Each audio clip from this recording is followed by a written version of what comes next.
Welcome, football fans. Look, if you've been eagerly counting down the days for the absolute heat and history of Italian football to return, well, you're exactly where you need to be. Today, we're diving into this explainer all about the 2026-27 Serie A schedule and season. We're going to break down everything you need to know about this upcoming campaign. We're talking the brand new calendar, the massive summer transfers that are completely reshaping the league, and some really crucial rule changes that are going to fundamentally alter how the game is officiated. Honestly, it is shaping up to be a totally unmissable year. But before we get completely lost in logistics, I want you to just think about this for a second. Because in Italy, the story doesn't build slowly. It begins instantly. There's this lingering, honestly kind of outdated stereotype out there that Italian football is just purely defensive, rigid, slow. But as history shows us time and time again, that literally couldn't be further from the truth. The drama, it kicks off the absolute second the referee blows that first whistle. All right, let's dive into this. Here is our game plan for today. Number 1, expect opening weekend chaos. 2, the class of 2026/27. 3, the managerial merry-go-round. 4, building the new calendar. And 5, new season, new rules. Section 1. Expect opening weekend chaos, debunking the myth of defensive Italian football. History proves this chaos perfectly. Let's just take a quick walk through some recent opening weekends. Okay, back in 2015, you had a super dominant, confident Juventus stepping onto the pitch against Hellas Verona as defending champions. On paper, routine. A walk in the park. But on the pitch, Verona played with zero fear and shocked the champions 3-2 on day one. 2 years later, 2017, Fiorentina and Inter completely shredded that whole defensive Italian football idea by playing this breathtaking 4-3 7-goal thriller. Then you jump to 2018, right? The global spotlight is literally blinding because Cristiano Ronaldo is making his worldwide debut for Juventus, and chaotic Italian football showed that even CR7 couldn't hog all the headlines on opening day. That exact same weekend, Napoli fell way behind against Lazio, only for Dries Mertens to spark a massive 4-3 comeback. So opening weekend in Serie A, it is purely unpredictable. Shock defeats, crazy comebacks, anything can happen. Section 2, the class of 2026/27.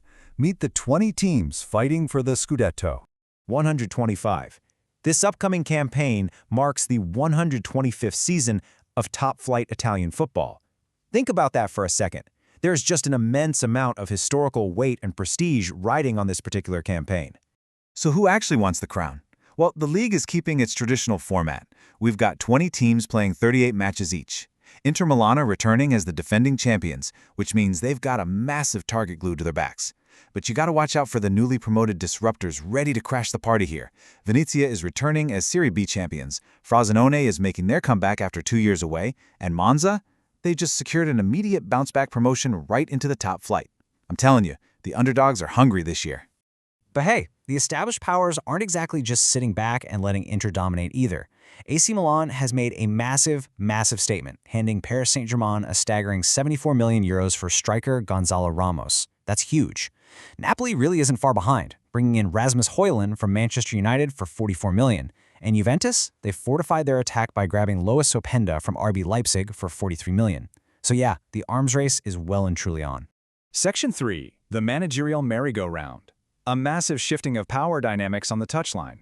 Now, what's totally wild about this summer is the managerial shifts. It is a true domino effect. It's almost like they're all just swapping parking spaces, and it's completely rewriting the tactical landscape of the league. Look at AC Milan. They sacked Massimiliano Allegri in late May and brought in Ruben Amorim. But Allegri didn't stay unemployed for long, right? By early July, Napoli swoops in and scoops him up to replace Antonio Conte. Meanwhile, Maurizio Sarri leaves Lazio by mutual consent, only to be appointed by Atalanta right after they sacked Raffaele Palladino. And how did Lazio fill their vacancy? By bringing in Gennaro Gattuso. The tactical chess matches between these managers, a lot of them are literally managing their former rivals now. It's going to be absolutely fascinating to watch.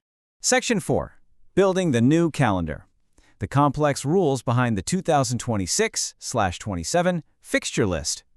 First things first, let's visualize the 9-month grind of the 2026-27 Serie A's schedule itself. The action starts with opening weekend from August 21st to the 23rd. Then, the first midweek fixture hits on October 28th. Teams are going to get a very brief, probably desperate rest for the Christmas break on December 26th and 27th, and then this entire grueling marathon finally wraps up with the season finale on the weekend of May 29th and 30th. Now walk with me through a pretty major scheduling change here. Starting this season, the September and October FIFA international windows, they're being merged into one single longer break. Because of that, Serie A is actually going to pause on consecutive weekends, September 27th and October 4th, to accommodate this new 4-match day international window. So what's the big takeaway for us fans? Well, we get a much more condensed club schedule, with only 3 international breaks across the whole season instead of the usual 4. That fundamentally alters the rhythm of the autumn fixtures, and honestly, it keeps club momentum going a lot longer without interruptions. And as for the exact order of the games, it's not random at all. It is a highly engineered blueprint designed to maximize the drama and keep things fair. First off, the schedule is completely asymmetric. That means the sequence of games in the first half of the season is totally different from the second half. Also, there's this strict rule enforcing a minimum 8-match-day break between playing the same opponent home and away. And if you love derbies, which, let's be real, we all do, know that they are deliberately protected. You will never see a derby scheduled on opening day, the final day, or during those midweek rounds. Oh, and to help out the Italian team succeeding in Europe, clubs in the Champions League will actually avoid playing clubs in the Europa League or Conference League on match days sandwiched between UEFA competition rounds. It is literally a logistical masterpiece. Also, just a quick heads up for your own personal weekend planning. Keep in mind that a standard round of Serie A fixtures now spans 4 full days. The action kicks off on Friday evening at 19:45 and stretches all the way through to a final match on Monday night at 19:45. That is a whole lot of football to digest every single week, but hey, no complaints here. Section 5. New season, new rules. Expanding the power of VAR. So the Italian Football Federation has gone ahead and adopted 2 brand new, optional IFAB rules that give video officials a lot more authority over set-piece situations. One rule is that VAR can now step in and intervene to correct a corner kick if it was clearly awarded incorrectly. The other rule? VAR now actually has the power to disallow a goal if a clear attacking foul occurred shortly before the ball was put into play from a corner or a free kick.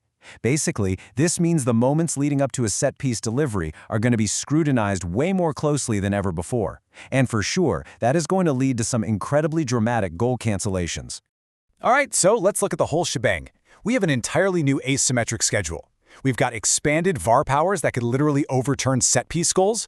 Challengers have spent nearly 200 million euros in the transfer market, and we've got a completely revolutionized roster of managers pacing the touchlines. The stage is perfectly set, which brings us to the ultimate question you should take away from this explainer. Will the 2026-27 Serie A title be decided by brilliant tactics or just pure, unadulterated chaos? I guess we'll find out starting August 21st. Thanks so much for joining me for this explainer, and enjoy the incredible season ahead.